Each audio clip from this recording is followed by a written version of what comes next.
The windows fogged fast, like frost spreading in fast motion.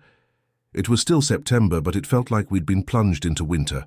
One by one, little handprints formed in the misty glass. Dozens, maybe more.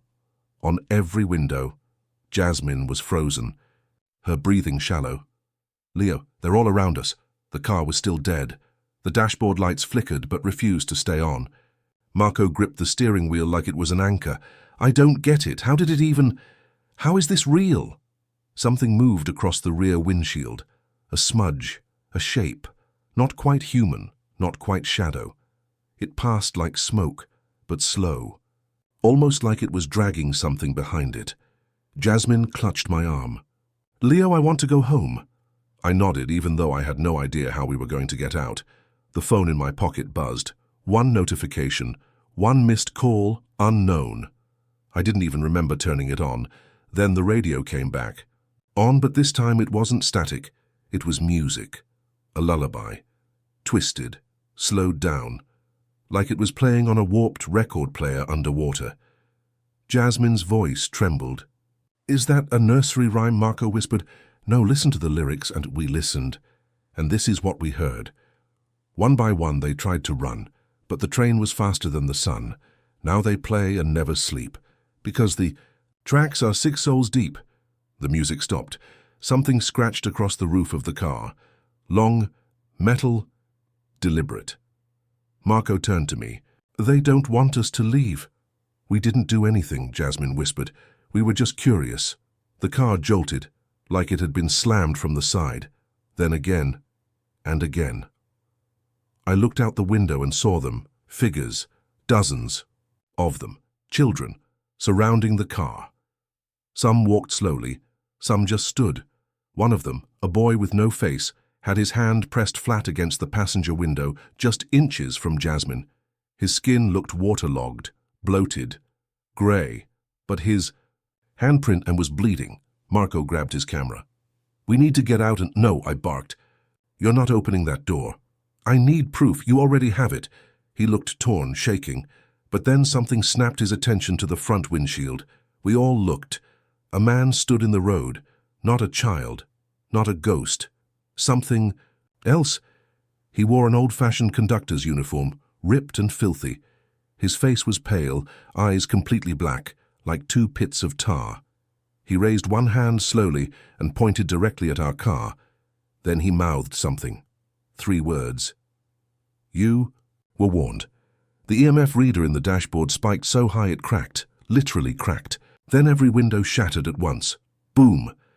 As if a sonic wave had passed through us. Jasmine screamed. I covered my face, glass raining down like hail. And then, silence. The figures vanished.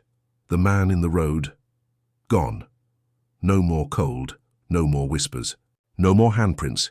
It was like nothing had happened, except for the broken windows, the bleeding cuts on our arms, the now dead camera in Marco's lap, and the fact that the car engine suddenly started on its own. It purred like nothing had gone wrong.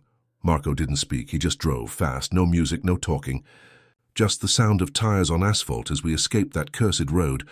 But I kept looking in the mirror, not at the road behind us, but at the back seat, because I swear. For a moment, there was someone sitting there, a girl, wet hair, hollow eyes, and a red ribbon in her hand.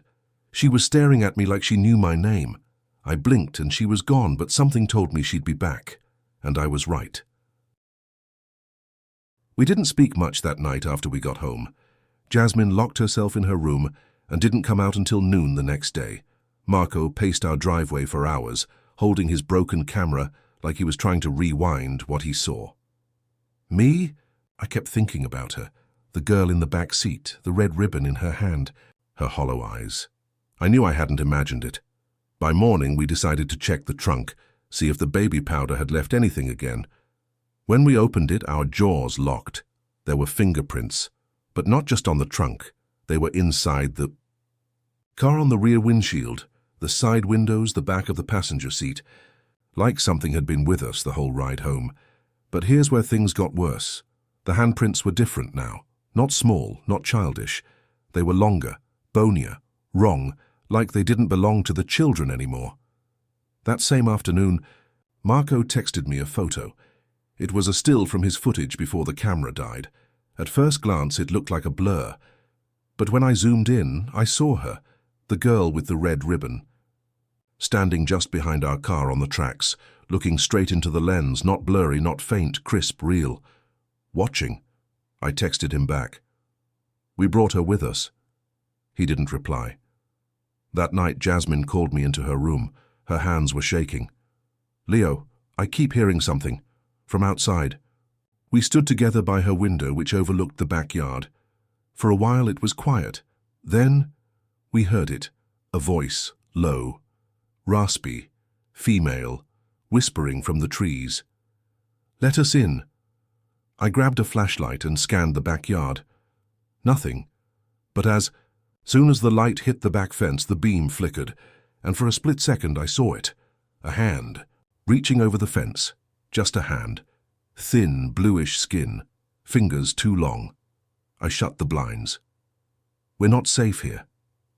Marco came over an hour later, pale as death. He had scratches down his back. "Something's in my house," he whispered. I heard kids laughing. The sink turned on by itself. I found small muddy footprints across my floor, leading to my bedroom. We decided to go back, not out of bravery, but desperation. Somehow, we believed that going back might stop whatever we'd brought with us. We reached the tracks at midnight, just like before, only this time, something was waiting. We didn't even park the car yet when we saw it. A row of children standing across the tracks, not moving, just watching. 10 of them, maybe more. Their clothes soaked, faces empty, and behind them, the conductor, same, black eyes, same twisted smile. He raised his hand again, and the air around us froze. Jasmine whimpered. "Leo, we shouldn't have come." "You were already here," said a voice, but it didn't come from any of them. It came from inside the car. We turned. She was in the back seat again. The girl with the red ribbon. No longer wet, no longer silent. This time she spoke. "They don't save people anymore." "What?" I stammered. She leaned closer, eyes like mirrors. "They trap them." Marco reached for the door handle, but it wouldn't budge. We were locked in. "They want you to stay," she said, and suddenly the car began sinking. The tires didn't move. The ground didn't give way, but somehow it felt like we were descending, like being pulled into something deeper than the earth. The lullaby returned, this time louder. Then the red ribbon girl smiled, and her mouth opened too wide. Inside, there were more hands, reaching, clawing, tiny pale hands trying to escape from her throat. We screamed, and then nothing.